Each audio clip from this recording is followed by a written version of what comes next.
오늘 우리에게 주신 하나님의 말씀은 열왕기상 1장 1절에서 4절 말씀입니다. 다윗 왕이 나이가 많아 늙으니 이불을 덮어도 따뜻하지 아니한지라. 그의 시종들이 왕께 아뢰되 우리 주 왕을 위하여 젊은 처녀 하나를 구하여 그로 왕을 받들어 모시게 하고 왕의 품에 누워 우리 주 왕으로 따뜻하시게 하리이다 하고, 이스라엘 사방 영토 내에 아리따운 처녀를 구하던 중 순의 여자 아비삭을 얻어 왕께 데려왔으니, 이 처녀는 심히 아름다워 그가 왕을 받들어 시중들었으나 왕이 잠자리는 같이 하지 아니하였더라.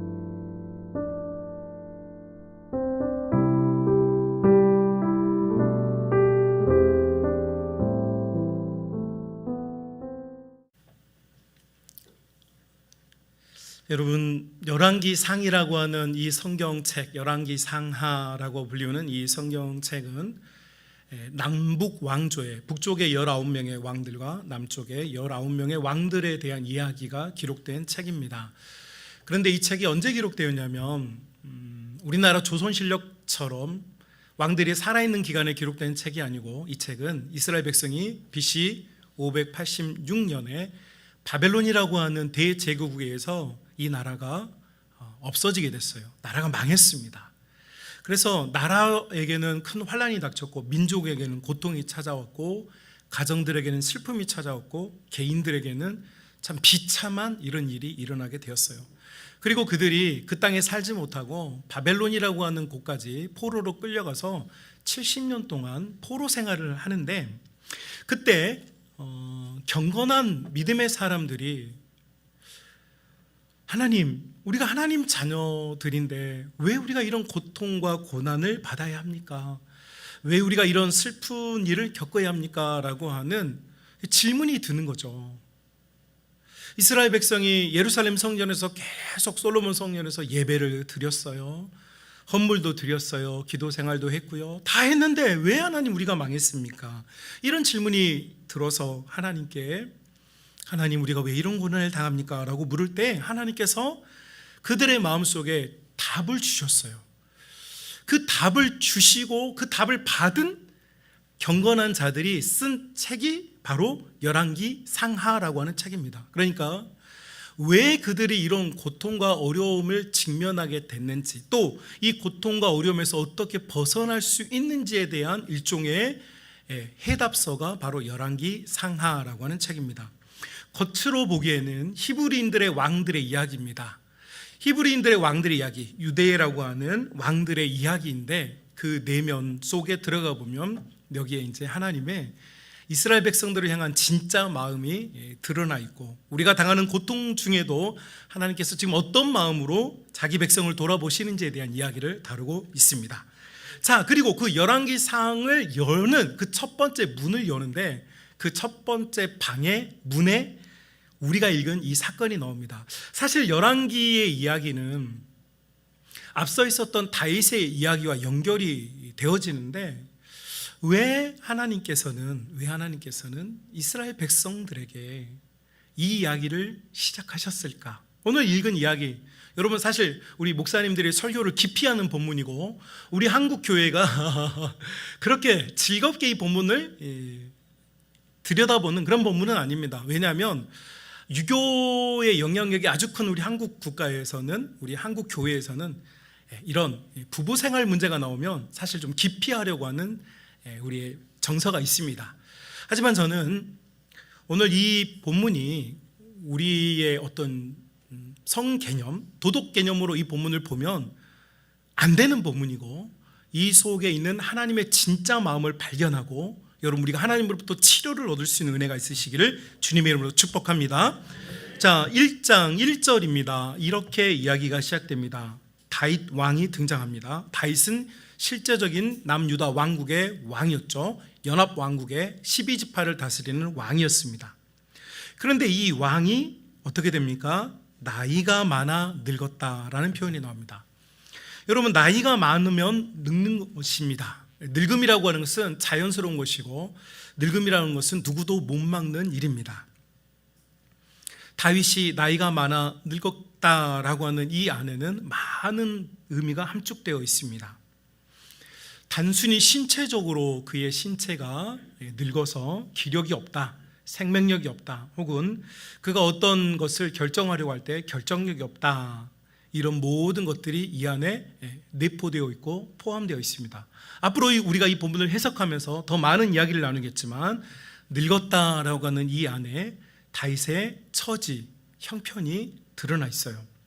이렇게 늙어버린 다윗이 지금 경험하고 있는 세상은 어떤 세상이냐? 어떤 세상입니까? 이런 표현이 나옵니다. 이불을 덮어도 따뜻하지 아니한지라. 네. 다윗이 늙음의 상태에 있는데, 그가 지금 어떤 정서와 심리와 내면과 어떤 육체의 상황이 있냐면, 이불이라고 하는 도구를 통하여서 그를 덮어도 그의 차가운, 그의 외로움이 사라지지 않고 있었다라는 것이에요. 따뜻하지 않다라는 거죠. 여러분, 우리 인생도 가만히 들여다보면 그런 것 같아요. 우리가 수고하고 있어서 많은 것을 얻기도 하고 얻었었던 적도 있고 또 얻으려고 하죠. 그런데 여러분, 결국 우리의 인생에서 많은 것으로 우리를 이불이라고 하는 도구처럼 재물이라든지 건강이라든지 명예라든지 많은 도구들로 우리를 좀 따뜻하게 해보려고 노력을 하지만, 여러분, 그것이 결코 사람을 따뜻하게 만들지 못하더라는 거죠. 여러분, 우리가 정말 많이 가진 분들, 재력적으로 성공하신 분들, 그분들의 마음이, 인생이 따뜻하냐? 그렇지가 않아요. 우리나라 정치계의 재계를 보더라도 참 많은 우리나라 10대 부자들, 많은 재계분들, 여러분 아시는 바와 같이 여러분 그분들이 행복한 노년을 보내느냐, 행복한 인생을 마감을 했느냐? 아니죠. 그분들이 따뜻함을 느끼지 못하고 세상을 떠나거나 그렇게 살고 있는 거 많이 봐요.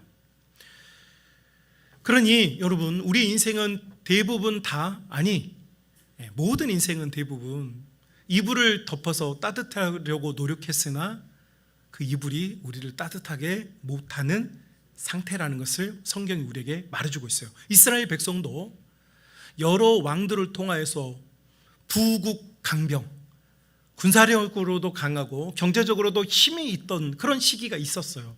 그런데 그렇게 했을 때 정말로 이스라엘 백성들이 따뜻했느냐? 그렇지가 못했다는 거죠. 자, 이때 따뜻하지 못할 때에 여러분 2절에 보면 왕의 신하들이 왕께 대안을 내놓습니다. 그것은 뭐냐면, 젊은 처녀 하나를 구하여 그로 왕을 받들어 모시게 하자. 그리고 왕의 품에 누워 우리 주 왕으로부터 따뜻함을 경험하게 하자. 이것이 그의 신하들의 솔루션이었습니다. 여러분, 이 다윗에게는요 이미 8명의 부인들이 있었습니다. 첫 아내부터 시작해가지고 그녀의 삶에 이 다윗의 삶에 8명의 부인이 있었는데, 첫 번째 결혼했던 그 상대의 여성은 왕의 딸이었습니다. 공주죠, 공주. 그래서 그 공주와 결혼을 해서 다윗은 일종의 명예를 얻습니다. 왜냐하면 왕의 사이가 된다는 것, 왕의 직계가족이 된다는 것, 이거 굉장한 일이잖아요. 다윗의 인생을 사는 동안 그는 첫 번째로 명예를 얻었어요. 두 번째는 아비가일이라는 여성과 결혼했는데, 이 여성은 다윗이 여러분 광야 생활하면서 참 경제적으로 궁핍하고 어려운 시기였는데, 그때 아비가일이라는 이 갈렙 지역에 엄청난 부호인 여성, 자기 남편이 급작스럽게 사망하게 되자 그 여성과 다윗이 결혼함을 통하여서 다윗의 이 경제적인 궁핍 상황들이 해결되어지는 막대한 재력을 갖게 되어주는, 그 막대한 힘을 보태주는 여성을 만납니다. 그러니까 다윗은 결혼 생활을 통하여서 그의 삶에 필요한 요소들이 사실 하나씩 채워졌어요. 그리고 세 번째, 네 번째, 그리고 아는 바와 같이 바세바라고 하는 여성에게서 또 아이를 얻습니다. 그래서 성경에 들여다보면 다윗이 8명의 아내들에게서 얻은 자녀들의 19명 정도로 이렇게 이름들이 언급이 됩니다.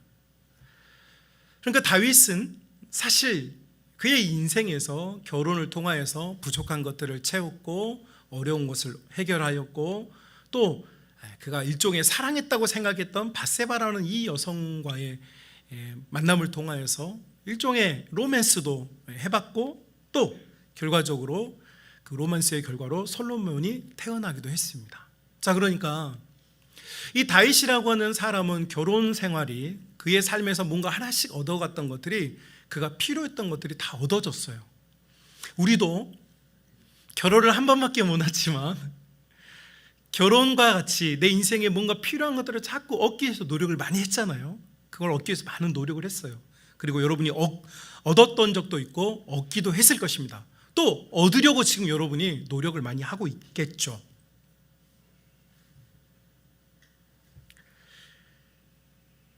그런데 다윗이 얻지 못한 것이 있었습니다. 재물도 얻을 수 있고요, 지혜로운 여성도 얻을 수도 있고요, 로맨스하는 그런 여성을 만날 수도 있어요. 그런데 그가 진정으로 얻지 못한 것 한 가지, 바로 따뜻함입니다. 왕의 신하들이 이 따뜻함을 위해서 한 여성을 이제 왕을 위하여서 선발하게 되는데, 여러분 본문에는, 여러분 이제 우리 한국 교회가 이 본문을 자꾸 착각하기 때문에 뭔가 부끄러워하는데, 이 본문은 정상적인 다윗의 결혼입니다. 9번째 부인을 맞이한 이야기고요, 그 9번째 만난 이 여성에 대한 이야기를 성경이 다루고 있습니다. 이 여성은 어떤 여성이냐? 3절에 보니까 아비삭이라고 하는 여성입니다. 수넴 여성이고요, 수넴 땅은 아셀 지파가 다스리고 있던, 아셀 지파가 머물렀던, 분할받았던 그런 땅입니다. 그곳에 있는 아비삭이라는 이 여성이 이 왕을 위해서 왕비로 간택이 되었는데, 그녀에 대한 정보를 4절에서 주고 있습니다. 여러분 정보를 두 가지를 주는데요, 첫 번째는 이 4절 볼까요? 이 누구를 말합니까? 이 처녀는, 이 처녀래요. 결혼하지 않은, 한마디로 가능성이 열려있는 여성이죠. 여러분 이스라엘 전체에 멋지고 잘생기고 유능하고 뛰어난 가문들과 좋은 남자들이 얼마나 많겠어요. 그러니까 미혼인 이 여성에게는 사실 늙고 보잘것없는 다윗이 아니라 더 젊고 활력 있고 미래가 보장되어 있는 그런 미래가 있었다는 것이죠. 두 번째는 그녀를 어떻게 평가합니까?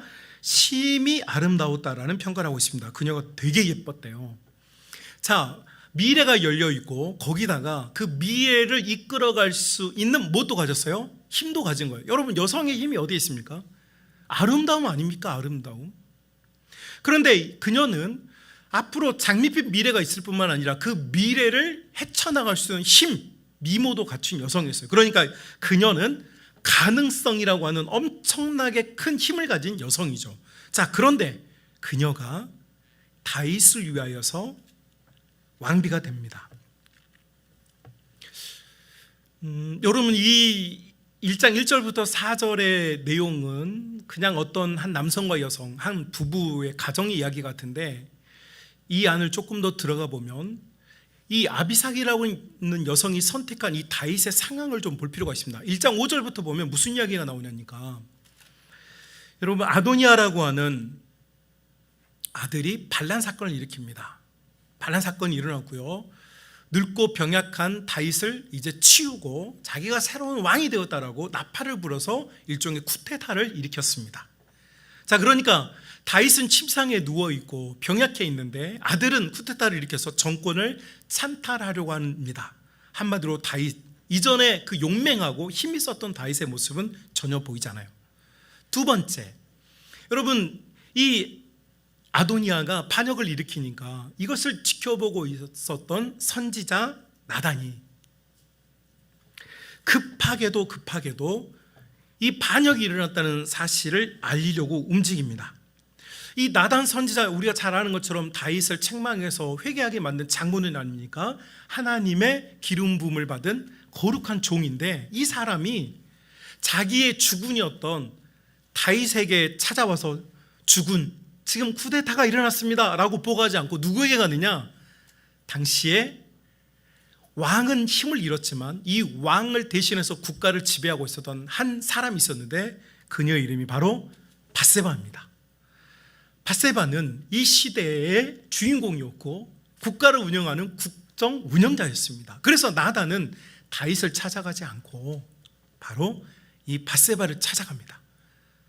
그리고 하는 말이 지금 쿠데타가 일어났는데 어떻게 하면 좋냐라고 물어요. 여러분, 무엇을 말합니까? 다윗이 비록 왕관을 쓰고 있는 왕이기는 하지만 실권이 하나도 없는 허수아비, 아무런 영향력과 힘이 없는 그런 상태에 다윗이 있었다는 사실을 알려줍니다.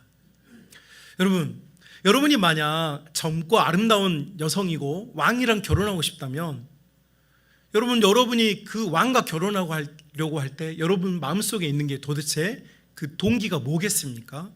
앞으로 얻게 될 부와 명예와 많은 사람들로부터 지지와 존경을 받는 그런 것 아니겠습니까? 그런데 이 아비삭의 선택, 이 아비삭은 이미 실권도 잃어버렸고 이미 권력도 잃어버렸고 또 병조 누워있을 뿐만 아니라 여러분 4절 하반절에 보면 더 심각한 문제가 있었습니다. 1장 4절 보면 하반절에 이렇게 되어 있습니다. 왕이 잠자리는 같이 하지 아니하였더라, 이런 표현이 나옵니다. 여러분, 이제 우리 한국어 번역은 왕이 의도적으로 부부 생활을 하지 않았다 이런 표현식으로 되어 있지만 여러분 히브리어 원문 여기가 수동태입니다. 한마디로 말하면 왕이 잠자리를 할 수 없는 상태였다는 거예요. 자, 여러분, 왕비가 된 사람들, 앞서 있었던 8명의 왕비들은요, 왕을 통하여서 왕자를 생산함으로 뭘 합니까? 그의 권력과 힘을 갖게 되는 거예요. 그런데 아비삭은 이미 다윗이라고 하는 이 분이 자기 남편 될 분이 아무런 힘도 없고 심지어 신체적으로도 이미 쇠락해 버렸다는 것을 알고 있는데도 불구하고 아비삭은 다윗을 위해 헌신하기로 작정합니다.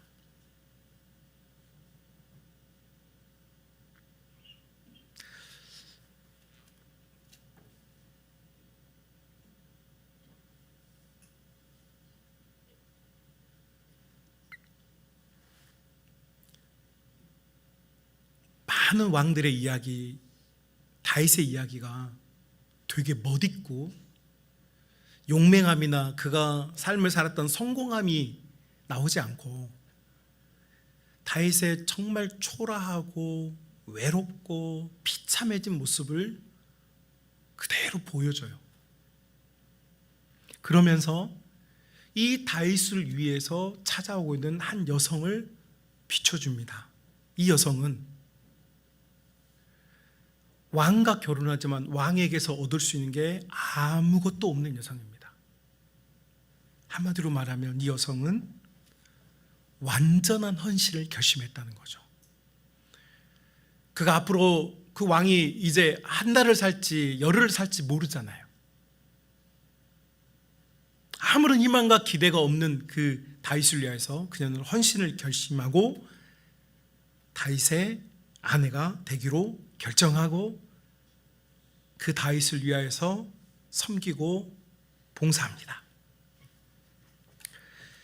자, 여러분, 이 장면이 왜 중요한가? 왜 포로기에 있었던 믿음의 사람들은 그들의 가슴 속에 끓어오르는 하나님의 감동으로 이 아비삭의 이야기를 넣었을까?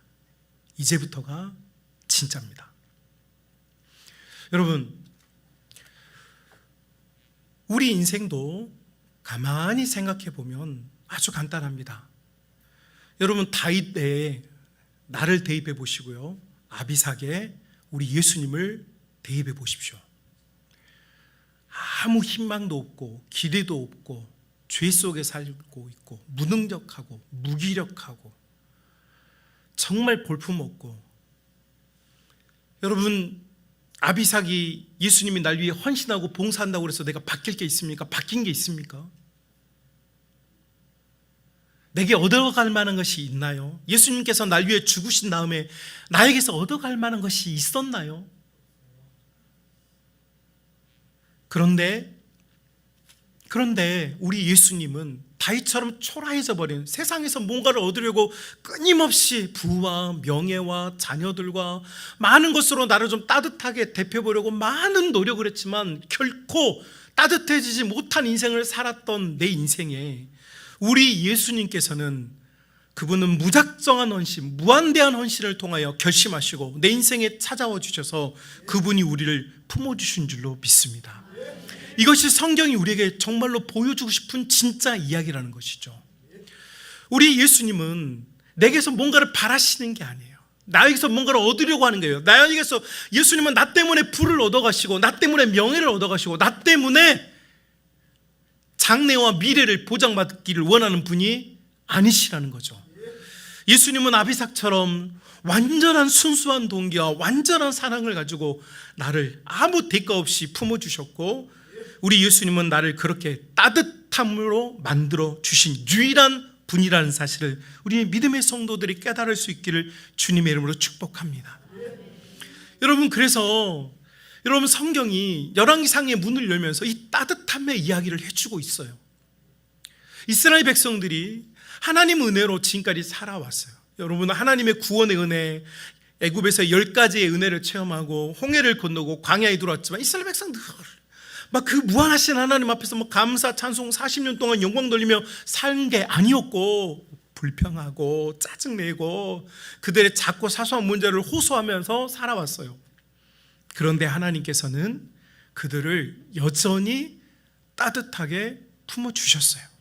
그들이 가나안 땅에서도 이방 신들에 가버리고 그들이 망가져버리고 하나님을 온전하게 쫓지 않을 때에도 우리 하나님은 아비삭과 같이 이스라엘 백성들을 결코 포기하거나 버리지 아니하시고 끝까지 사랑하시고 보듬어 주셨는 줄로 믿습니다. 저는 이 설교를 준비하면서 사실 많이 울었습니다. 여러분은 지금 목사님의 안식년 이야기를 듣고 마음에 충격을 받아서 아무 생각이 없고, 소풍 나가 있는 우리 자녀들이 괜찮을까 염려와 걱정에 빠져 있고, 또 이 예배당 안에서 일어나는 작고 사소한 일에도 여러분은 신경 곤두서서 막 거기를 보고 계게 되고, 지금 여러분 지금 정신이 지금 엄청 산만한 게 다 느껴져요. 지금 여러분 마음에 지금 집중되지 못하는 게 느껴져요. 그런데 제가 많이 울었었던 이유가 뭐냐면, 하나님께서 죄 많은 인생을 구원해 주신 것만도 감사한데 주님의 이 거룩한 말씀을 함부로 담을 수 없는데, 여러분 신학대학원 그 몇 년 배워가지고 하나님 말씀을 전한다는 게 가당키나 합니까? 어떻게 인간이 하나님의 말씀을 전하고 가르칠 수 있습니까? 그것은 학력으로 노력으로 되는 일이 아닙니다. 하나님께서 부족하고 연약한 사람에게 은혜를 주시고 당신의 말씀을 맡겨주심으로, 주장하심으로 설교할 수 있는, 23살부터 설교를 했는데 설교할 수 있는 기회를 주셨다는 게 너무 감사하고, 그럼에도 불구하고 나는 한 번도 하나님을 기쁘시게 혹은 참으로 영광되게 혹은 주기철 목사님이나 손양훈 목사님이나 우리 위대한 믿음의 선배들과 같이 그런 목회자가 못 되었는데도 그만해라 라지 않고 매주마다 설교할 수 있는 그래도 힘을 주시는 게 너무 감격스럽고, 우리 하나님 내게 바라시는 것이 있는 것이 아니라 그분이 따뜻하게 지금도 안아주시는 것이 너무 고마워서 막 눈물이 나더라고요. 여러분, 우리의 삶에 이 따뜻함을 잃어버리면 성전에서 백날 천날 예배하고 기도 생활해도 여러분 이스라엘 백성들이 나라를 잃어버린 것처럼 아무것도 아닌 게 된다는 거죠. 하나님께서 포로기에 있는 하나님 자녀들에게 이 이야기를 해주시는 거예요. 얘들아, 나는 너희한테 기대하는 게 없다. 나는 너희가 뭐 위대한 일을 해내고 제국을 세우고 뭔가를 해내는 걸 바라는 게 아니다. 나는 너희가 뭔가를 해내기를 바랬다면 더 재물이 많은 사람, 더 건강한 사람, 더 학식이 많은 사람, 더 뛰어난 사람에게 투자했겠지라고 말씀하시는 거예요. 그런데 하나님은 그게 아니시래요. 하나님께서는 무기력하고 무시당하고 소외당하고 아무리 따뜻하게 나를 대우려고 노력해도 대우지지 않는 이 사람을 향하여서 하나님께서는 찾아와 주셨고, 그분이 두 팔 벌려서 꼭 안아주심으로 우리 인생의 진정한 따뜻함을 경험할 수 있는 은혜를 주신 줄로 믿습니다. 여러분, 우리의 신앙이 자꾸만 도태되어지고 우리의 믿음이 자꾸만 어려워지는 것은 신앙 생활은 하고는 있으되 이 따뜻한 사랑을 우리가 느끼지 못하기 때문이 아닐까요?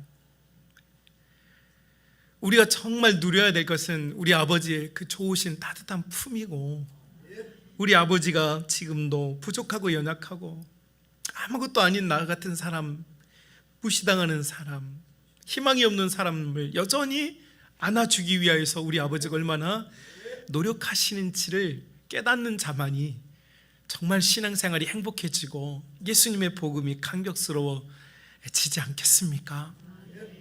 사랑하는 우리 믿음의 가족 여러분, 하나님께서는 아비삭을 통하여서 자신의 이야기를 지금 우리에게 해주고 계십니다.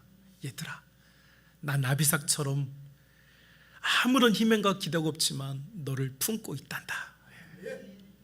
여러분, 우리 하나님의 그 따뜻한 아비삭의 온기를 느끼는 믿음의 성도들이 될 수 있기를 주님의 이름으로 축복합니다. 그 온기를 받은 사람은 어떻게 살아야 할까요? 하나님께서, 우리 예수님께서 나의 아비삭이 되어주셨다면 이제 나는 어떻게 살아야 할까요?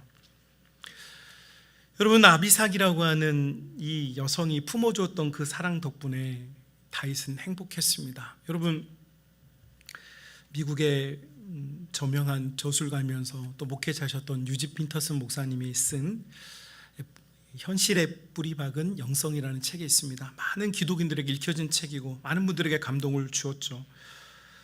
유진 피터슨 목사님의 노년에 몇 마디 실언한 것들이 있지만 그걸 차지해 두고서라도 그분이 남겼던 기독교 명저들 속에 현실의 뿌리 박은 이 영성의 이야기들은 다윗과 20개의 주제를 가지고 다윗의 삶에 하나님의 어떤 은혜가 있었는지, 다윗이 어떻게 그렇게 살았는지에 대한 이야기를 해요. 근데 그 마지막 20번째 이야기, 챕터 20번째 이야기에는 바로 이 아비삭에 대한 이야기가 나옵니다. 그리고 유진 피터슨 목사님이 이 아비삭에 대한 이야기를 이렇게 남겨놓았어요. 다윗 인생에서 하나님께서 주신 가장 최고의 선물은 아비삭이었다. 하나님께서 다윗에게 주신 최고의 선물은 그가 왕이 되거나 그가 전쟁에서 승리한 것이 아니라 그에게 따뜻함이라는 것을 선물해 준 아비삭이 하나님의 최고의 선물이었다는 이야기를 합니다. 이게 무슨 이야기일까요? 여러분, 우리 인생을 살면서 우리 인생과 삶에 있어서요, 다른 건요 돈이나 노력으로는 됩니다. 여러분, 좀 건강 어려우신 분들 열심히 좋은 영양제 드시고 운동 열심히 하면요 차력 올라갑니다. 여러분, 뭐 재력이 조금 부족하신 분들 열심히 또 활동하시고 경제활동하시고 여러분 하시면 재력을 좀 모을 수도 있습니다. 그런데 이 따뜻함이라고 하는 것은요 결코 돈이나 노력으로 얻을 수가 없습니다. 얻을 수가 없어요.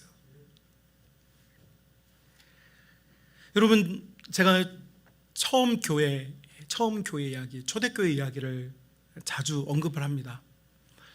기도 생활하고 성령의 충만함을 받았을 때 이 처음 교회가 했던 일이 뭡니까? 우리는 다 알고 있습니다. 부유한 분들이 재물을 팔아서 가난한 분들을 식사를 할 수 있게 만들어준 이야기죠. 많은 분들이 이 이야기를 경제적인 이야기로 봅니다. 경제 이야기. 그런데 여러분, 잘 생각해 보면 이건 경제 이야기가 아니고 무슨 이야기냐면 따뜻함에 대한 이야기예요. 여러분, 하나님의 은혜, 하나님의 사랑, 성령의 충만함을 느끼면 우리 안에 일어나는 게 뭐냐면 내가 어떤 사람들이나 어떤 대상을 향한 따뜻함이 생겨요. 이것을 성경은 사랑이라고 말하고 오늘 본문에서는 따뜻함이라고 말해요. 따뜻함이 생기는 사람은 연약하고 부족한 사람들을 보면 그들을 안아주고 싶어요. 얼마나 저 인생이 추울까, 얼마나 외로울까라고 안아주고 싶은 거죠. 우리 박주희라는 청년이 지금 뇌경색으로 뇌출혈로 어려움을 겪고 중환자실에 있다가 우리 성도들과 많은 분들의 우리 권사님들이 우리 장로님들이 매일 저녁 7시에 모여가지고 기도함을 통하여서 하나님께서 주의 딸을 만져주세요. 제가 신방을 갔는데 자기 오른쪽 다리를 막 이렇게 보니까 처음에 병실에 들어가니까 막 때리고 있어요. 그래서 내가 왜 때리냐라고 물었더니 지금 왼쪽은 마비가 돼서 통증이 없는데 오른쪽은 지금 아직 뇌 부종이 빠지지 않아서 모든 신경이 곤두서 있으니까 오른쪽 다리가 너무 아프다는 거예요. 통증이 너무 심하다는 거예요. 그래서 막 때리고 있더라고요. 그래서 제가 저희 아내 말고 다른 여성의 다리를 만져봤습니다. 오해하지 마시라고 이야기하는 거예요. 제가 그 아이의 무릎부터 발까지를 1시간 동안 주물러 줬어요. 1시간 동안 주무르면서 하나님 이 아이를, 제가 이 설교 준비를 마쳤기 때문에 하나님 이 아이를 따뜻하게 해주세요. 따뜻하게 해주세요. 이 아이를 그러면서 제가 그런 이야기 했어요. 주희야, 우리 교회가 다 기도하고 있다. 야, 나도 너 쓰러졌을 때 너무 놀래가지고 5일 동안 내가 철야 기도를 했는데 3kg가 빠졌다. 그랬더니 주희가 자기가 지금 너무 아프잖아요.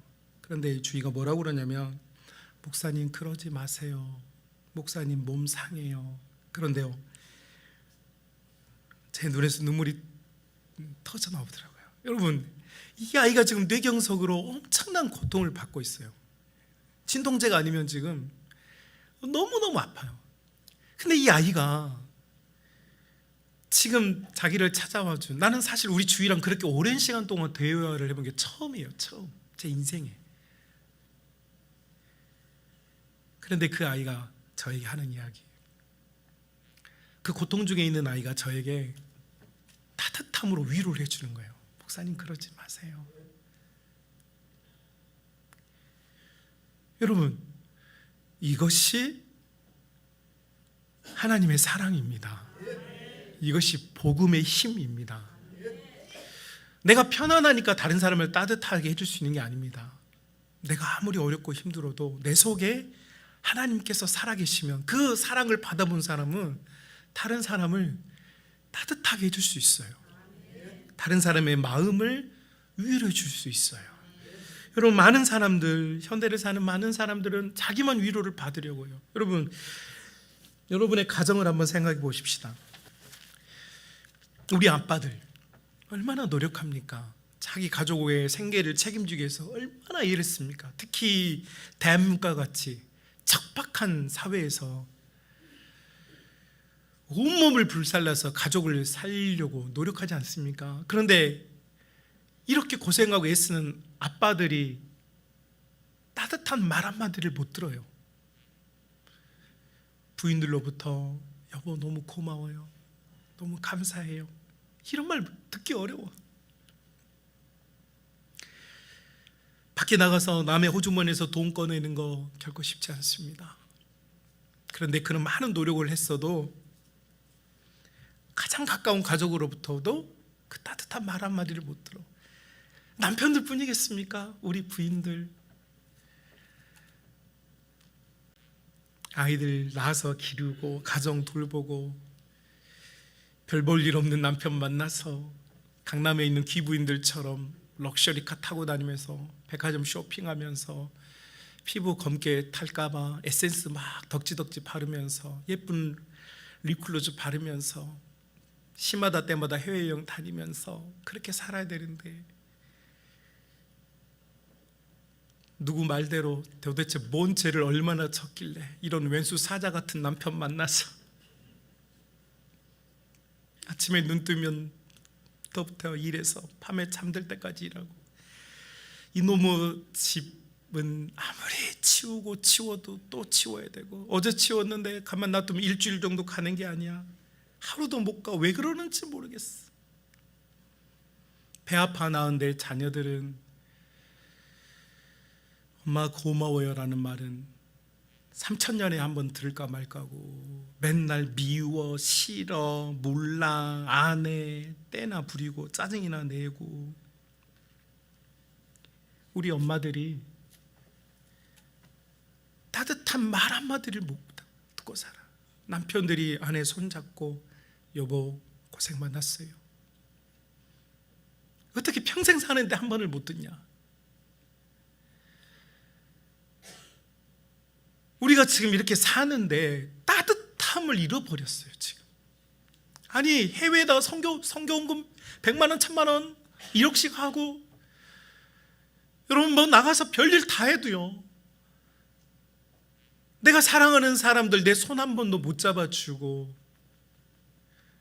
따뜻함이 없는 이 상태로 사는 것은 이스라엘 백성이 솔로몬 성전에서 그렇게 예배드리고 기도생활 했어도 나라를 망한 것과 다를 바가 없다는 거죠.